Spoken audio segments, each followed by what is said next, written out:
બ્રાહ્મણોના ઇષ્ટદેવ ભગવાન પરશુરામના જન્મોત્સવની ઉજવણીના ભાગરૂપે અંજાર તાલુકા સમસ્ત બ્રહ્મ સમાજ દ્વારા વિવિધ કાર્યક્રમોનું આયોજન કરવામાં આવ્યું હતું. અંજાર શહેર તેમજ તાલુકાના વિવિધ ગામોના બ્રહ્મ સમાજના અગ્રણીઓ તથા હોદ્દેદારો સહિત વિશાળ સંખ્યામાં ભૂદેવો ઉપસ્થિત રહ્યા હતા અને ઉત્સવને શ્રદ્ધા અને ભક્તિ સાથે ઉજવ્યો હતો. સમાજની એકતા અને પરસ્પર સહયોગ આપવા પર ભાર મૂકવામાં આવ્યો હતો.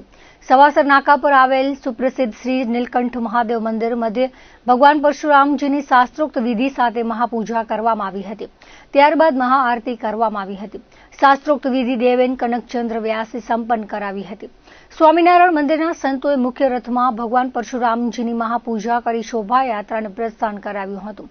શોભાયાત્રા સવાસર નાકા રામોટા, નિંગાળિયા ફળિયા, વાગડિયા ચોક, રતનપુરા, મોહનરાય ચોક, માધવરાય ચોક, કસ્ટમ ચોક, 12 મીટર રોડ, દેવળિયા નાકા, બસ સ્ટેશન થઈને સરદાર વલ્લભભાઈ ટાઉન હોલ મધ્યે પહોંચી હતી. ટાઉન હોલ મધ્યે સન્માન સમારંભ યોજાયો હતો.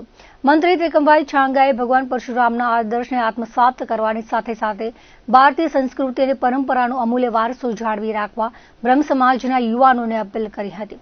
શહેર ભાજપ પ્રમુખ હિતેન વ્યાસે સમાજની એકતા પર ભાર મૂક્યો હતો. તેમણે જણાવ્યું હતું કે આવા કાર્યક્રમોથી સમાજ એકબીજાથી નજીક આવે છે, જે આજના યુગની માંગ છે.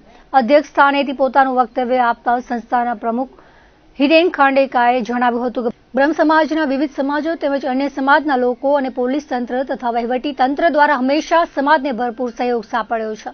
તે બદલ સમસ્ત સમિતિએ આભાર વ્યક્ત કર્યો હતો. મહિલા મંડળ દ્વારા આનંદનો ગરબો, ભક્તિ ગીતો અને દેશભક્તિના ગીતોની રમઝટના ફ્લોટ્સ ઉપરાંત નાસિક ઢોલ, દંડ અને ફરસાણ નૃત્યે આકર્ષણ જમાવ્યું હતું.